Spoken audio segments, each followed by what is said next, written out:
Bihar board के matric board exam 2024 की शुरुआत कल से होने जा रहा है 15 फरवरी से। तो ऐसे में जो महत्वपूर्ण अपडेट है बिहार बोर्ड की तरफ से आज काफ़ी अपडेट जारी किया गया कि सेंटर पर आप क्या क्या लेकर जा सकते हैं। काफ़ी विद्यार्थियों का प्रश्न था कि इंस्ट्रूमेंट बॉक्स अर्थात कि जो ज्योमेट्री बॉक्स होता है जिसमें प्रकार स्केल वगैरह रहता है वो लेकर जा सकते हैं कि नहीं, घड़ी वगैरह, मतलब जो अपडेट है सेंटर पर आपको कैसे जाना है पूरे अपडेट की चर्चा करेंगे। तो सबसे पहला अपडेट यहाँ पे देखिए बता रहा है कि अगर आपका एग्जाम कल प्रथम पाली में है या द्वितीय पाली में है तो आपको 30 मिनट पूर्व किसी भी हाल में सेंटर के अंदर प्रवेश कर जाना है, पहुंचना नहीं है। 30 मिनट का पहले मतलब कि सेंटर पर प्रवेश कर जाना है, अर्थात कि अगर 9 बजे तक आप अंदर नहीं प्रवेश करते हैं, अगर आपका एग्जाम प्रथम पाली में है तो गेट आपका बंद हो जाएगा, आपको सेंटर में प्रवेश की अनुमति नहीं दिया जाएगा।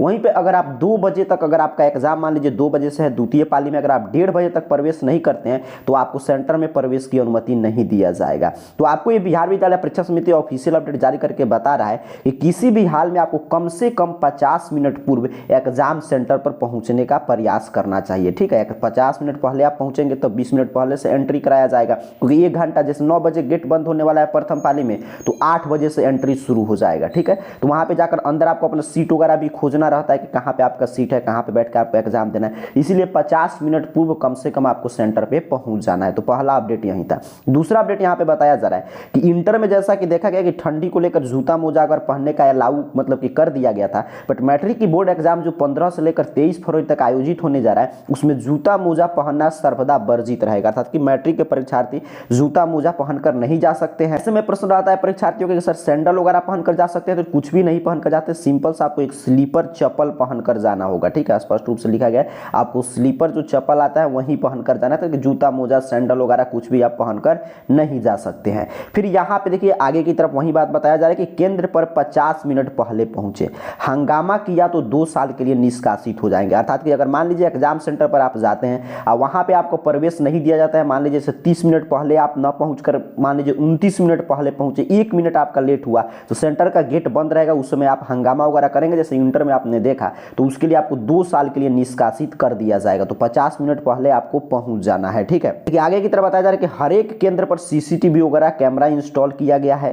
ठीक, पहले आपको देखिए यहाँ पे स्पष्ट रूप से लिखा गया कि पहले आपको OMR सीट सॉल्व करना है, ये आप ध्यान रखेंगे। इसमें काफी विद्यार्थियों को कंफ्यूजन रहता है कि आप जाएंगे एग्जाम में तो आपको ऑब्जेक्टिव का सॉल्व करने के लिए, ऑब्जेक्टिव प्रश्न सॉल्व करने के लिए OMR सीट मिलेगा, सब्जेक्टिव प्रश्न का उत्तर लिखने के लिए आपको आंसर सीट दिया जाएगा। बट ये नहीं कि आप सब्जेक्टिव पहले सॉल्व करने लगे, पहले आपको OMR सीट मतलब कि अर्थात कि ऑब्जेक्टिव प्रश्न का उत्तर देना है, OMR सीट भरना है, और शुरू होने से, एग्जाम शुरू होने से 1 से 1.5 घंटा के भीतर आपको ऑब्जेक्टिव प्रश्न सॉल्व कर लेना है और OMR सीट को साइड में रखकर और तब आपको उत्तर लिखना है। क्योंकि भले ही आपको क्वेश्चन पेपर, OMR सीट, उत्तर पुस्तिका एक साथ कल मिलेगा, बट सबसे पहले आपसे OMR सीट जमा करा लिया जाएगा और एग्जाम खत्म होगा तब आपसे कॉपी जमा कराया जाएगा जिसपे आप उत्तर लिखेंगे और प्रश्न पत्र आप लेकर अपने साथ आ सकते हैं। ठीक है, तो ये क्लियर आपको समझ के रखना है। ये तो काफी बार देखा गया कि विद्यार्थी पहले सब्जेक्टिव प्रश्न सॉल्व करने लगते हैं, तब तक वो लोग आएंगे और आपका ले लेंगे, मतलब आपका OMR सीट जमा करा लेते हैं तो उनका ऑब्जेक्टिव प्रश्न वैसे ही छूट जाता है। एक तरफ यहाँ पे देखिए बताया गया कि 1 घंटा पहले कम से कम आपको केंद्र पे पहुंचना होगा, हर जगह यही अपडेट है।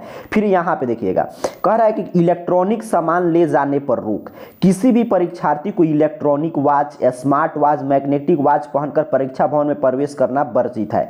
परीक्षार्थी मात्र सुई वाला घड़ी पहनकर ही परीक्षा भवन में प्रवेश कर सकते हैं। प्रत्येक 25 परीक्षार्थी पर एक वीक्षक की प्रतिनियुक्ति होगी। सभी वीक्षक प्रत्येक दिन प्रत्येक पाली की परीक्षा शुरू होने के पूर्व लिखित घोषणा पत्र में यह अंकित करेंगे कि उनके प्रभार के अंतर्गत 25 परीक्षार्थी की जांच उनके द्वारा कर ली गई है तथा उनके पास कोई भी आपत्तिजनक सामग्री नहीं पाई गई। अब यहाँ पे क्या बताया जा रहा है कि जो विद्यार्थी प्रश्न करते हैं घड़ी वगैरह लेकर जा सकते हैं कि नहीं, तो electronic watch, smart watch, magnetic watch आप लेकर नहीं जा सकते, बट सुई वाला घड़ी अलाउ रहता है। बट मैं आपको कहूंगा वो भी आप पहन कर मत जाइए, क्योंकि वहां पे जाएंगे सेंटर पे तो फिर आपको अच्छा से चेक होगा घड़ी वगैरह उतरवा के, तो उससे क्या बेनिफिट है, आपको टाइम ही देखना है। तो अंदर आप जाएंगे तो एग्जाम सेंटर के अंदर आपका घड़ी रहता है हर एक क्लासरूम में, तो वहां से आप समय देख सकते हैं। तो मैं आपको यही सजेस्ट करूंगा कि आप घड़ी वगैरह ना पहनकर जाकर, पहनकर जाना चाहते हैं तो सुई वाला घड़ी आप पहनकर जा सकते हैं, बट उसका भी वहां पे जांच वगैरह कराने में आपको समय लग जाएगा। तो यहाँ पे बताया जा रहा है और प्रत्येक 25 परीक्षार्थी को एक वीक्षक जो है, एक वीक्षक 25 परीक्षार्थी का तलाश लेंगे और घोषणा करेंगे कि इस परीक्षार्थी के पास कुछ भी मतलब कि चीट पुर्जा वगैरह या कोई भी आपत्तिजनक सामग्री नहीं है। अगर मान लीजिए उस 25 परीक्षार्थी के बाद रूम में कोई भी सामग्री पकड़ाता है तो उस परीक्षार्थी पर तो कार्रवाई होगा ही, उसके साथ साथ आपके उस वीक्षक पे ही कार्रवाई होगा जो कि मतलब उनका जांच करके घोषणा किए थे कि उनके पास कुछ भी नहीं मिला है। फिर बताया जा रहा है कंट्रोल रूम बिहार बोर्ड बनाया है यहाँ पे टोल फ्री नंबर जारी किया गया, यहाँ पे आप देख पा रहे होंगे कि अगर आपके एग्जाम सेंटर पर किसी तरह की कठिनाई होता है तो इस टोल फ्री नंबर पे आप कॉल करके बिहार बोर्ड का ऑफिस में सीधे इसका इंफॉर्मेशन आप पहुंचा सकते हैं। आगे की तरफ देखिए महत्वपूर्ण बात है, बताया जा रहा है कड़ी तलाशी के बाद मिलेगा प्रवेश। परीक्षा केंद्र में परीक्षार्थी के प्रवेश के समय गेट पर तलाशी ली जाएगी। केंद्र पर प्रतिनियुक्त दंडाधिकारी एवं पुलिस बल की तैनाती की जाएगी। महिला परीक्षार्थियों के लिए निर्धारित परीक्षा केंद्र पर महिला केंद्र अधीक्षक और महिला वीक्षक होंगे। परीक्षा केंद्र पर प्रवेश के समय ही सुनिश्चित किया जाएगा कि परीक्षार्थी के पास वैध प्रवेश पत्र, कलम, पेंसिल, इंस्ट्रूमेंट बॉक्स आदि के अतिरिक्त कोई अनाधिकृत कागजात इत्यादि उपकरण गैजेट नहीं है। कदाचार मुक्त परीक्षा संचालन के उद्देश्य से परीक्षा केंद्र पर सीसीटीवी कैमरा लगाए जाने का निर्देश दिया गया है। बताया गया है कि आप देखिए यहाँ पे इंस्ट्रूमेंट बॉक्स वगैरह आप लेकर जा सकते हैं, ठीक है। लेकिन मैं सजेस्ट करूंगा कि अगर मान लीजिए साइंस में आपको कुछ बनाना है तो साइंस के एग्जाम के दिन और मैथ के एग्जाम के दिन आप इंस्ट्रूमेंट बॉक्स मतलब कि ज्योमेट्री बॉक्स आप लेकर जा सकते हैं। नहीं तो अदर दिन आप क्या करेंगे, सिर्फ कलम और एडमिट कार्ड ही लेकर जाइए, क्योंकि हिंदी में मान लीजिए ज्योमेट्री बॉक्स का कोई यूज है नहीं। आप लेकर जाएंगे तो क्या होगा, वहां पे आपको जांच की प्रक्रिया से गुजरना होगा। लोग ज्योमेट्री बॉक्स खोलकर जांच करेंगे इसमें कहीं कुछ तो नहीं है, मतलब जितना अधिक आप सामग्री लेकर जाएंगे उतना ही आपको जांच की प्रक्रिया से गुजरना होगा, ठीक है। तो ये इंस्ट्रूमेंट बॉक्स जो होता है, ज्योमेट्री बॉक्स, पेंसिल, कलम, ये सभी आप लेकर जा सकते हैं। तो मैं कहूंगा मैथ के एग्जाम के दिन तो आपको लेकर जाना ही होगा, क्योंकि ग्राफ वगैरह बनाना है, रचना वगैरह बनाना है, तो उसके लिए आपको लेकर जाना होगा। अगर मान लीजिए साइंस में भी आपको पिक्चर वगैरह बनाना है तो उसके लिए आप लेकर जा सकते हैं। जैसे हिंदी वगैरह है, संस्कृत है, इंग्लिश है या और कोई विषय है, सामाजिक विज्ञान है, तो उसमें लेकर जाने की कोई आवश्यकता नहीं है। तो ये आपने समझा। अब यहाँ पे देखिए आगे बताया गया कि प्रवेश पत्र अगर मान लीजिए आपका गुम हो जाता है, मैं कई बार बता चुका हूं, पीछे भी अपडेट आया था,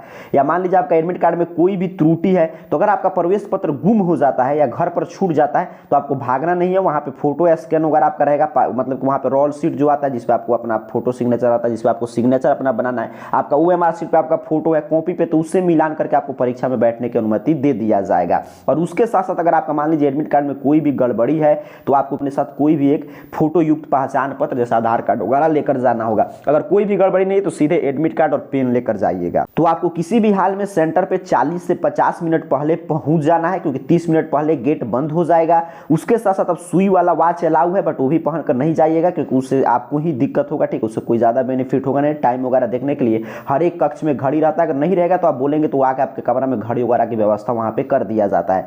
उसके साथ साथ आपको अपना एडमिट कार्ड और पेन लेकर जाना है। और अगर मान लीजिए आपका मैथ का एग्जाम है तो ज्योमेट्री बॉक्स वगैरह आप लेकर जा सकते हैं। और जिनके एडमिट कार्ड में गड़बड़ी होगा वो अपने साथ कोई भी एक फोटो युक्त पहचान पत्र लेकर जाएंगे। तो यही सब अपडेट था। और जूता मोजा वगैरह अलाउ नहीं किया गया, सिंपल सा आपको स्लीपर चप्पल पहनकर जाना होगा। तो मैट्रिक बोर्ड एग्जाम में इन अपडेट का आपको पालन करना है, यही सब जांच होगा। अगर मान लीजिए निर्देश का पालन करके पहले ही से जाते हैं इसी रूप में तैयार होकर, तो सेंटर पर आपको किसी भी तरह की कठिनाई की सामना नहीं करना पड़ेगा। तो जाइए कल से एग्जाम देकर आइए। और उसके साथ साथ आपका मैट्रिक बोर्ड एग्जाम के लिए हर एक दिन यहाँ पे वायरल प्रश्न पत्र का क्लास जारी है। जैसे जिनका भी हिंदी का प्रश्न पत्र, तो हिंदी का पूरा ऑब्जेक्टिव सब्जेक्टिव मैं सॉल्यूशन कराया हूँ, वो क्लास जरूर देख लीजिएगा। फिर शाम में क्लास होगा, फिर कल सुबह में क्लास होगा, तो क्लास करते रहिए। और बाकी समय में जो भी आप नोट्स वगैरह बनाए हैं, गेस्ट गाइड रखें, उससे बार बार रिवीजन कीजिए, क्योंकि सिर्फ क्लास देखने से कुछ नहीं होगा। जितना आप रिवीजन करेंगे उतना ही शानदार आपका अंक आएगा। तो आप सभी परीक्षार्थियों का एग्जाम बिल्कुल शानदार बीते, आपका रिजल्ट आपकी उम्मीद से भी अच्छा है। इन्हीं शुभकामनाओं के साथ आप सभी को बहुत बहुत धन्यवाद।